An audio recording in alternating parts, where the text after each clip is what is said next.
വെറുതെ ബോറടി. അതിനിപ്പോ എന്ത് ചെയ്യാൻ പറ്റും? നമുക്കൊന്നും ചെയ്യാനില്ല. ഞാൻ ഒരു കാര്യം പറയട്ടെ.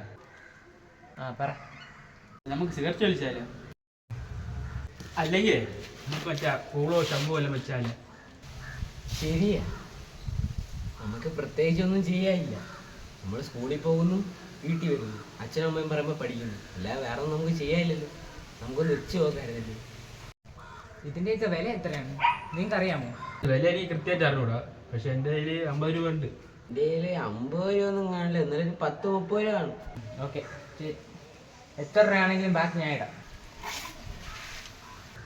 പക്ഷെ ഒരു കാര്യം, നമ്മൾ ഈ വാങ്ങിച്ചുകൊണ്ടിരുന്ന സാധനങ്ങളിൽ അതിൽ ഓരോന്നും നമ്മൾ അമ്മമാർക്ക് ആദ്യം കൊടുക്കണം. അതെന്തിന്? നമ്മൾ അമ്മമാരെ വീട്ടിൽ എന്തെങ്കിലും ഉണ്ടാക്കുകയോ വാങ്ങിക്കുകയോ ചെയ്യുമ്പോൾ നമുക്കല്ലേ ആദ്യം തരുന്നത്. അതുപോലെ നമ്മൾ വാങ്ങിക്കുന്ന സാധനവും നമ്മൾ അമ്മമാർക്ക് ആദ്യമേ കൊടുക്കണം. അതെങ്ങനെ ശരിയാവും?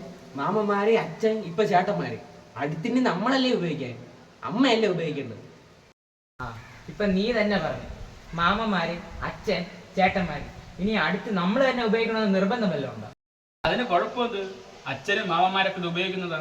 ഓ, നമ്മുടെ ചേട്ടന്മാരൊക്കെ പോക്കറ്റിൽ നിന്ന് എന്തെടുത്ത് കയ്യിൽ തട്ടി ഇങ്ങനെ നേരിട്ട് ഇങ്ങനെ ചുണ്ടിൻ്റെ ഇടയിലൊക്കെ ഞാൻ കണ്ടിട്ടുണ്ട്. കളിക്കുന്നിടത്ത് സ്കൂളിലായിരുന്നാലും ഗ്രൗണ്ടിലായിരുന്നാലും. പിന്നെ നമുക്ക് ഉപയോഗിച്ചിടാത്തത് എന്ത്?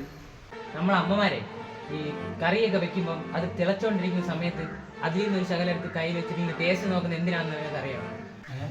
എന്തിന്? എടാ, അത് അവർക്ക് കൊതി കൊള്ളണ്ടൊന്നും അല്ല.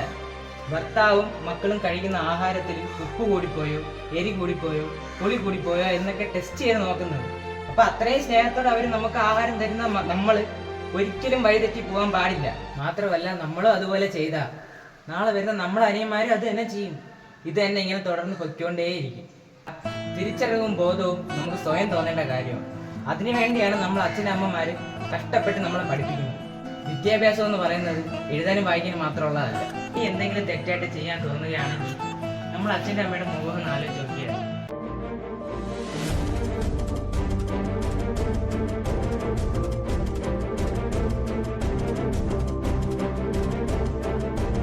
എല്ലാവരും ഈ വീഡിയോ കണ്ടല്ലോ. ഇതിൽ നിന്ന് ഒരുപാട് കാര്യങ്ങൾ മനസ്സിലാക്കേണ്ടതുണ്ട്. കാരണം ഒന്നും ചെയ്യാനില്ലാത്ത കുട്ടികൾ വന്ന് ആരും ഇല്ലാത്തൊരു സ്ഥലത്തിരിക്കുന്നു. അവിടെ ഇപ്പോൾ ഇവരിങ്ങനെ ഇരുന്നെങ്കിലും ഇവരുടെ കൂട്ടത്തിൽ മുതിർന്നതായ ഒരു കുട്ടി, അവൻ നല്ല മനസ്സുള്ളവരും ഒരു നല്ല സ്വഭാവമുള്ളവരായതുകൊണ്ട് മറ്റ് 2 ഇളയ കുട്ടികൾ, അതായത് അനിയന്മാരായ 2 പിള്ളേർ വഴിപിഴച്ചു പോയില്ല. അവരെ നേർവഴിക്ക് അവൻ കൊണ്ടുവന്നു. പക്ഷേ ഇപ്പോഴും ഈ സമൂഹത്തിൽ നടന്നുകൊണ്ടിരിക്കുന്ന അങ്ങനെയല്ല. കൂട്ടത്തിൽ മുതിർന്ന കുട്ടി ആരാണോ അവനാണ് മുൻകരുതൽ, അതായത് അവനാണ് മുൻകൂട്ടി കാര്യങ്ങൾ തീരുമാനിക്കുകയും അവനാണ് ഇതിൽ മുതിരുന്നത്. പെട്ടെന്ന് നമുക്കത് മേടിക്കാം, ഇത് മേടിക്കാം, കുപ്പി എടുക്കണം, സാധനം മേടിക്കണം, അതെടുക്കണം, ഇതിനെടുക്കുക, എല്ലാത്തിനും മുന്നിട്ട് നിൽക്കുന്നത് അതിൽ പ്രായത്തിൽ മൂത്ത ആളായിരിക്കും, അനിയന്മാരെയും കൂടെ വഴിപിഴപ്പിക്കാനായിട്ട്. അപ്പോൾ പ്രത്യേകം ശ്രദ്ധിക്കുക, നമ്മുടെ കുട്ടികൾ കൂട്ടുകൂടി നടക്കുന്നത് പ്രായത്തിനൊത്ത കുട്ടികളോട് കൂടെയാണോ?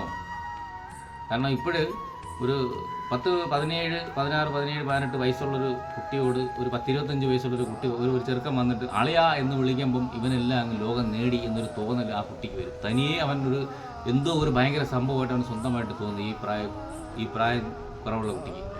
അപ്പോൾ അതുകൊണ്ട് ഒരിക്കലും നമ്മുടെ മക്കളെ പ്രായത്തിൽ ഒരുപാട് കൂടുതലുള്ള കുട്ടികളുമായിട്ട് കൂട്ടുകൂടാൻ വിടരുത്.